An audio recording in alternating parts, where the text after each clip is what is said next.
Buenas tardes, nosotros somos de la Asociación Sé Capaz y el día de hoy hablaremos sobre un modelo de intervención para madres y padres de familia. Mi nombre es Karina Dávila y mis compañeras Nancy y Celina me acompañarán a lo largo de esta conferencia. Esta conferencia pertenece a un programa denominado Paz. En este programa nosotros tenemos distintas actividades para ayudar a prevenir la violencia sexual. La primera actividad que tenemos es un taller enfocado en niños y niñas para que adquieran habilidades para identificar situaciones de riesgo y que aprendan a comunicarlo. Tenemos también una capacitación al cuerpo académico y personal laboral de las instituciones en cuanto a un protocolo de intervención. Esta conferencia para madres y padres de familia para exponer un modelo de intervención familiar en el cual aprenderán qué cosas pueden hacer o cómo pueden actuar en caso de que tengan una sospecha de un abuso sexual o bien el abuso ya esté confirmado. Tenemos una evaluación y un diagnóstico en las instituciones en las que intervenimos y un seguimiento y asesoría a las mismas por si tienen alguna duda referente al abuso sexual o bien a la violencia sexual y les podamos resolver. Buenas tardes, mi nombre es Nancy Castañeda. Yo les voy a explicar un poco sobre los conceptos de violencia sexual. La violencia sexual es cualquier acto que degrada o daña el cuerpo y o la sexualidad de una persona y que por lo tanto atenta contra su libertad, dignidad e integridad física. Se considera como violencia sexual los comentarios o insinuaciones sexuales no deseados. En ocasiones llegamos a considerar que abuso sexual y violación son lo mismo. Abuso sexual se refiere a cualquier actividad o situación que tenga una intención sexual sin el consentimiento de la otra persona, ya sea obligándolo a observarlo, si la persona es un infante, tiene alguna discapacidad o bien está siendo hostigado sexualmente. El abuso sexual no precisa solamente del coito. Este se da también con tocamientos sexuales, el cual representa un 86%, coito un 25%, oral genital un 13%, penetración un 5%, penetración anal 20%, introducción de algún cuerpo extraño un 8%. Esto nos indica que existen diferentes tipos de abuso sexual y el más común que se puede dar en cualquier persona a cualquier edad son los tocamientos o frotaciones sexuales. ¿Cómo se presenta la violencia sexual? Se presenta inicialmente a través del juego con los niños. Un ejemplo podría ser cuando a un niño se le pide jugar a la mamá y al papá, en el cual el adulto comienza a manipular el juego para así presenciar lo que es el abuso sexual. Durante la manipulación también se da lo que es la amenaza. Esto empieza a generar un miedo en los niños, ya que el agresor empieza a manipular o amenazar con comentarios como si le platicas a tus papás, se van a enojar contigo, te van a regañar o te van a castigar. Si le dices a alguien yo ya no te voy a querer, ya no voy a venir a jugar contigo, nadie te va a creer. Este tipo de comentarios hace que el niño sienta el temor, no lo platique con sus padres o con alguna persona en la que sienta confianza. La otra etapa de cómo se presenta el abuso sexual es el sometimiento. Aquí el agresor utiliza lo que es la fuerza física para someter al niño o niña y de esta forma hacer el abuso sexual. Recordemos que si no existe una adecuada comunicación con nuestros hijos, vamos a llegar a lo que es estas etapas sin darnos cuenta de que está pasando o se está presentando un abuso sexual a nuestros niños. ¿Cómo se acerca un agresor por medio de las redes sociales? Bien, hoy en día los niños y las niñas están muy expuestos a la tecnología, por lo cual es muy fácil para ellos acceder a las redes sociales. El anonimato que hay detrás de una computadora o un celular favorece al agresor sexual para poderse acercar, ya sea haciéndose pasar por una persona de su edad, busca información en los perfiles de estos, por medio de aplicaciones o por juegos en línea. Esto se puede prevenir con la supervisión del padre en los dispositivos electrónicos como celulares, videojuegos, computadoras y tabletas. El poder prevenir que un agresor se acerque a un niño o una niña se puede dar por medio de aplicaciones que muchas veces ya vienen instaladas en los mismos dispositivos. Estos dispositivos se llaman control parental. Con estas funciones los padres pueden restringir el horario en que pueden utilizar los niños las tecnologías o también las ciertas aplicaciones que pueden y no pueden utilizar, así como el contenido que pueden ver. Buenas tardes, mi nombre es Celina de la Re y voy a hablarles sobre la gestión de emociones, es decir, cómo resolver todo este conjunto de emociones que estamos sintiendo cuando somos testigos o estamos escuchando un relato de abuso sexual, especialmente cuando somos padres. Cuando esto sucede, el sentirse enojado, confundido, culpable por no haber podido prevenir el abuso es normal en estas situaciones. Es por ello que es necesario tomar en cuenta los siguientes aspectos. Uno de ellos es cuando calmarse no es suficiente. Uno de los pasos o las recomendaciones que les damos a los padres es que tomen con calma el relato del niño o de la niña que está contando sobre el abuso. Esto es ¿por qué? Porque muchas veces el trauma es mayor o el impacto emocional es mayor para el niño cuando el padre no actúa de la forma adecuada y se deja llevar por la ira o por sentimientos de frustración o de tristeza. Entonces, ¿qué es lo que tenemos que hacer? Bueno, una vez que sucede este relato, vamos a darnos la oportunidad de tomar una salida temporal. ¿Qué es esto? Puede salir de la situación en la que le está causando esta intensidad emocional, salir a dar una vuelta, salir al parque, despejarse y todo esto con el objetivo de que su hijo no sea testigo de todo este cúmulo de emociones que está sintiendo en el momento. ¿Por qué no me di cuenta antes? Muchos padres que se encuentran en una situación similar, donde su hijo ha sido víctima de abuso sexual, es la pregunta más frecuente que se hacen y tienden a culparse por no haber descubierto desde antes el abuso sexual. Y existe una diferencia entre sentirse responsable y sentirse culpable. Sentirse responsable es aceptar las consecuencias de lo sucedido y buscar ayuda para solucionarlo. Culparse a sí mismo es simplemente atacarse y sentirse incapaz de solucionar la situación. Otro de los pensamientos distorsionados que se da en estas situaciones es pensar que le arruinaron la vida a mi hijo o a mi hija.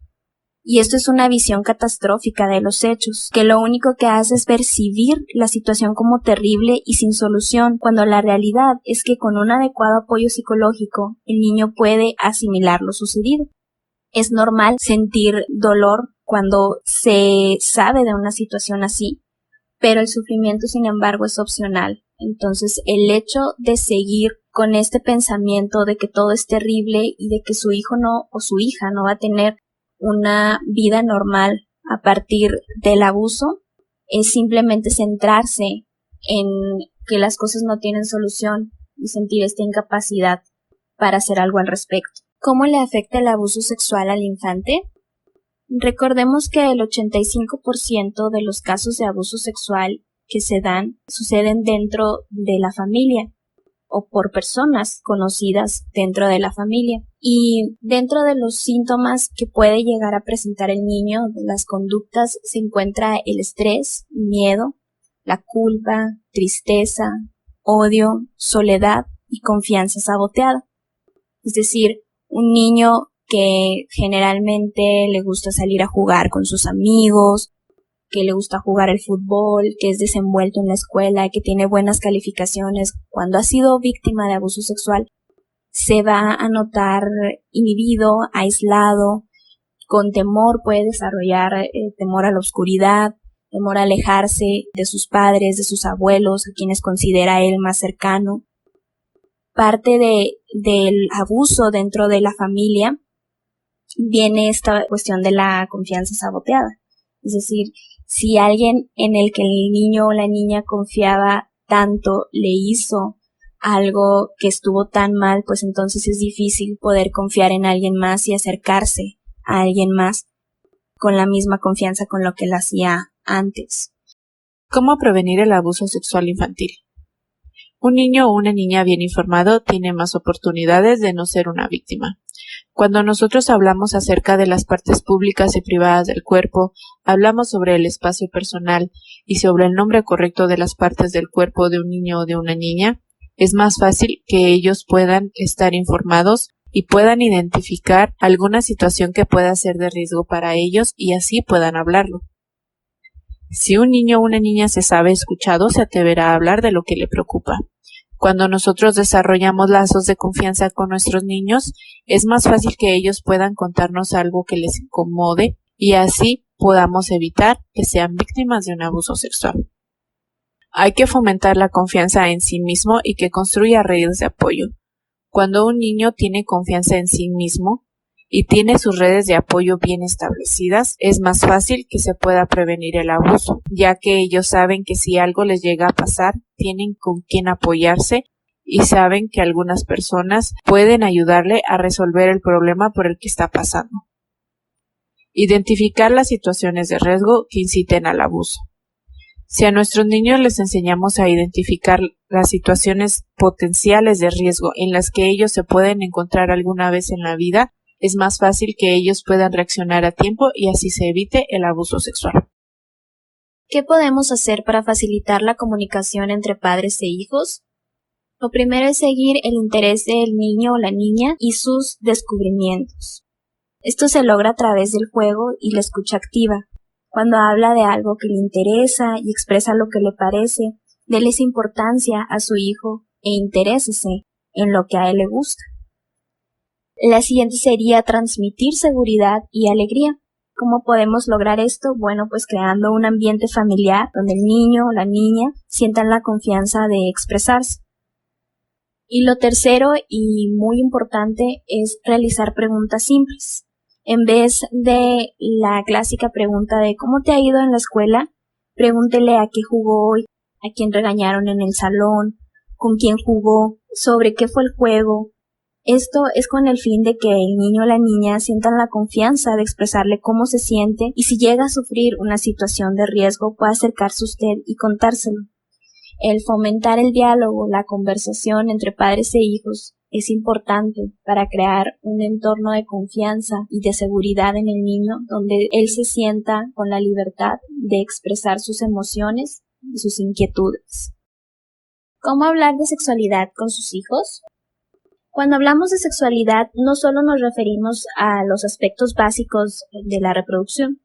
La sexualidad es un tema mucho más abundante que abarca los factores de la autoestima en el puberto, en el adolescente, de las relaciones sociales, y es muy importante tener en cuenta estos aspectos para poder enseñar a nuestros hijos, a nuestras hijas sobre sexualidad. El primer punto es enseñar, no regañar. Es decir, si vamos a hablar con nuestros hijos sobre sexualidad, es importante hacerlos partícipes de esta conversación. No solo ponernos en el plan de que nosotros vamos a enseñarles lo que está bien y lo que está mal, o qué es lo que notamos que ellos hacen mal respecto a estas conductas, sino también es hacer que ellos opinen sobre este tema y que se sientan en confianza para poder compartir sus dudas y sus experiencias con usted. Por ejemplo, lo que se puede hacer es, si se ve un anuncio que a lo mejor trae algún mensaje o algún contenido sexual, puede preguntarle qué es lo que piensa que quiere decir ese anuncio, qué mensaje tiene. También lo siguiente puede ser si le parece que es algo bueno o algo malo. Esto facilita la confianza en su capacidad para opinar. Lo siguiente a considerar es sean sinceros, honestos y estén a disposición de sus hijos. Si usted desconoce alguna información o si su hijo o hija le hace alguna pregunta y usted no conoce del tema o no sabe la respuesta correcta, véalo como una oportunidad para que investiguen juntos y para poder los dos informarse más acerca del tema. Lo siguiente es compartir información objetiva, es decir, que vaya acorde con la edad de él o la adolescente y con los conocimientos que está adquiriendo en la escuela. Es muy importante mantener al margen nuestras creencias propias acerca del tema y compartir información confiable con él o ella. Y por último, y no menos importante, son las pláticas frecuentes y francas con sus hijos o con sus hijas. Es importante abrir este canal de comunicación con ellos para que se sientan en la confianza de expresar sus dudas, sus curiosidades con usted y para que puedan comunicar si han sido víctimas de algún abuso sexual o si están viviendo una situación de riesgo, que usted lo ayude a identificarlo y poder hacer algo al respecto.